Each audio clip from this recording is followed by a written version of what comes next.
今天是宝马新的 X3全球首发，而且我请来了一个重量级嘉宾，中央美院交通工具设计的王选正教授，王老师。特别高兴啊，今天能跟白老师一起来参加 X3的全球首发啊。这款车呢，整个的设计呢，还是体现出了宝马设计哲学的最新的一个发展的阶段。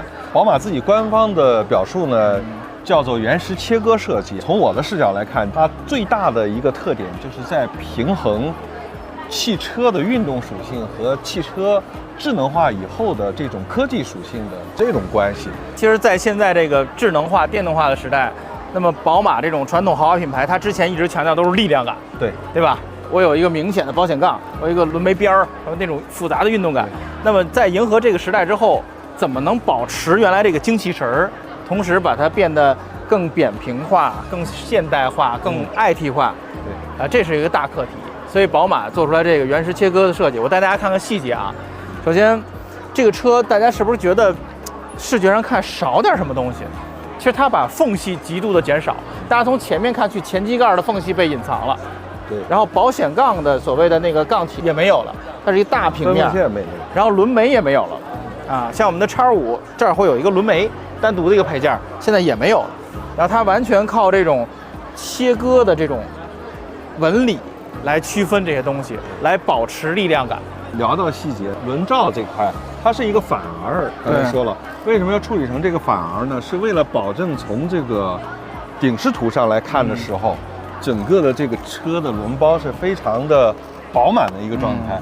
它现在是把整个的引擎盖的这条线呢，通过这个大灯的上沿到这个前进气格栅这块呢，巧妙把它隐藏起来了。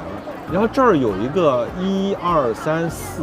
有一个4个点碰撞的这种细节的处理方式，我觉得这个是在过去很难做到的，这肯定是现在的支持设计的这种工艺到了一定水准才能做。就大家知道，每个配件它的制造和安装都有公差，对，这4个件碰到一起，这个公差如果它保证它不歪，就是相当困难啊。前格栅这次设计也非常有意思，大家见到原来的宝马前格栅都是直条，对。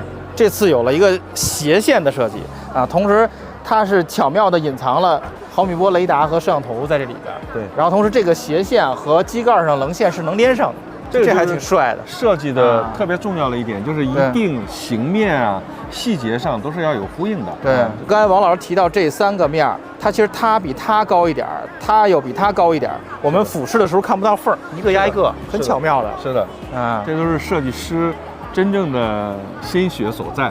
对，因为之前宝马的设计其实这种斜线并不是特别常见。对，这次用斜线等于保持了双肾型力量感的同时，又让大家觉得进入新时代，对，新的东西。对啊，包括机盖上这个凹陷，这第一次看到，我是在 iX 上看到的。就新时代宝马都会有这么一个凹陷。对对对，在引擎盖上有这样的一个层次的变化。车标正好卡在中间，但是它这凹陷延伸的其实非常短。他希望这个整个车还是像一个石头一样平整，对，光洁的这种设计。这大灯里用了双 L 型设计，啊，包括这前面的这块也是保险杠扩散器的也是双 L， 就是它把一个平滑的设计给撑开，让它重新精神起来。对，啊，这个做的还是挺巧妙的。我觉得这个车啊，让我特惊艳的最重要的原因，其实还是它整车姿态的一个处理。整体上来说呢，在保证内饰空间维持了历代X3有的这样的一个空间的基础上呢，整车的高度是降低了的啊。对，降低了以后，让整个车呢就会显得运动感更加的强，然后又保持住了典型的宝马的后悬长、前悬短的这样的一个方式啊，它形成了一个非常强烈的趴地的感觉。我刚刚拿到这车的数据啊，我给大家说一下，这车长是4865。然后宽是1920，轴距是2975，这是咱们国产加长版的尺寸，它是比海外的轴距要长了11厘米，所以说4平8稳，往后坐那种感觉特别强。然后还有呢，就是这个宝马典型的霍氏弯角啊，这次我们听官方的设计师介绍，也是做了一个简约化的一个处理。这种处理很重要的原因呢，是让它的水切的后端上扬。让整个的车身向前的这种冲击力呢，变得更强。而且大家看到，其实这儿是有一个曲面，有一个弧面，对，它就像那个豹子的后腿一样撑着这辆车，加上这个霍氏转角，会显得它整个的坐在地上往前俯冲的这种姿态。对，然后同时大家看到这个亮条很有意思啊，这次下半身是银色的，上半是黑色的。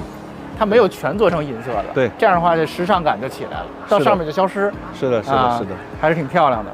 然后这回的轮毂让我想起了我之前开那辆 XM 那轮毂，就很复杂的形面，然后转着圈的拉丝，这工艺其实挺复杂的，但是就是又有科技感又有力量感的这种感觉。是啊，这台车的形面处理上，就在保持住刚才我们说的这种比例姿态的前提下，它的形面处理和细节形成了强烈的对比。这也是这台车我觉得设计的一个很重要的一个特点啊。这个原石切割我觉得最经典在这儿，就这一块。对，它直接挖了一个槽，打破了这个圆润的这个造型，让它又有力量感又帅，同时车又减薄了。是。因为减薄 SUV 车身，我见过很多方案，比如用黑色底托啊，是吧？很多的方案，但这个方案是最巧妙的，我直接在这切开，让它一下就锐利了。对，这个其实既有这种车的运动感，同时呢，我觉得最重要一点就是前面我们讲到的那种平衡，就汽车属性和这个科技智能属性的这种平衡，在这个形面上还是得到了一个很好的体现。这车后尾设计也是非常简洁，你看这后盖直接下来几个面，然后玻璃尽可能的大啊，离这个边很窄，这让我想起了 XM 的设计，无边界的玻璃。而且它的整个的这个向外开的也是宝马新一代尾灯的一个设计，就新的 X5也是这样的。对，整个的这个尾灯吧，其实还是很有雕塑感的。对，但是这个雕塑感呢，又跟整车的形面还是整体上要衔接在一起的，它没有形成那种凸起的、强烈凸起的感受。但它所有的雕塑感呢，是利用里面 LED 的这种灯带，然后来形成的。它这个尾灯侧面拉了特别长的一段。对，然后这一段呢，也有这种交叉型的致敬前中网的呼应的那个东西，是很巧妙，很漂亮。一般车尾灯不会扯这么大，然后中间有一个银条，对，把它一分为二，写一个 BMW，这尾灯用了心了。而且宝马在往科技感转型平滑，同时它还得有原来的诱人感、那个力量感。你看底下的这个扩散器，对吧？这个都还在。对，这个东西得有，如果全抹平了就不行了，就是这个就是，毕竟汽车呢，它首先是交通工具，对，然后才是一个智能化的产品。对，咱们带大家看看内饰啊，我们也是刚刚得到消息能拍点内饰，这个门把手还是上掀式的啊，又减少风阻，有科技感，又好用，又不是那种电动伸缩的，我觉得这特别好。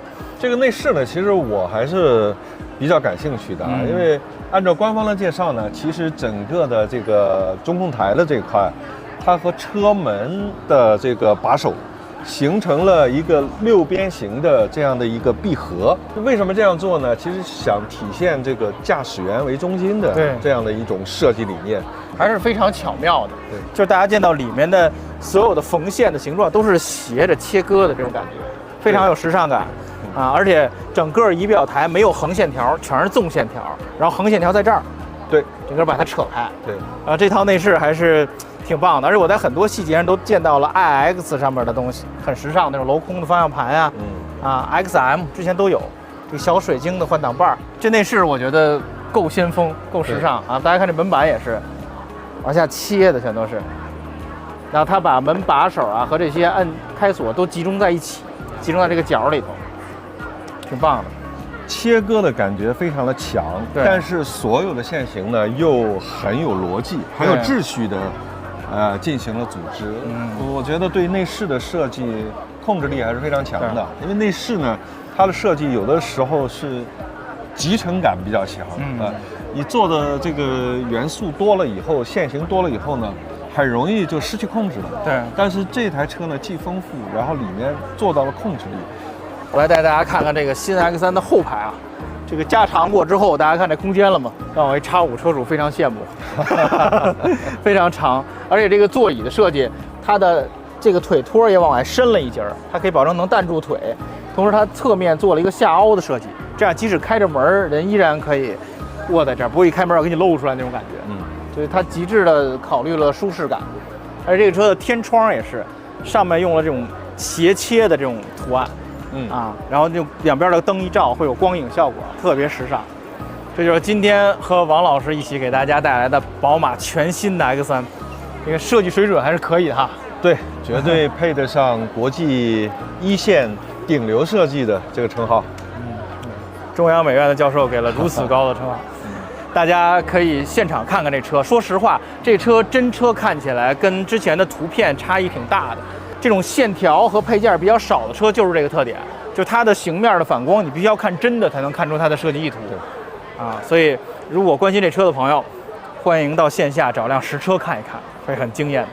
感谢大家收看，咱们下期再见。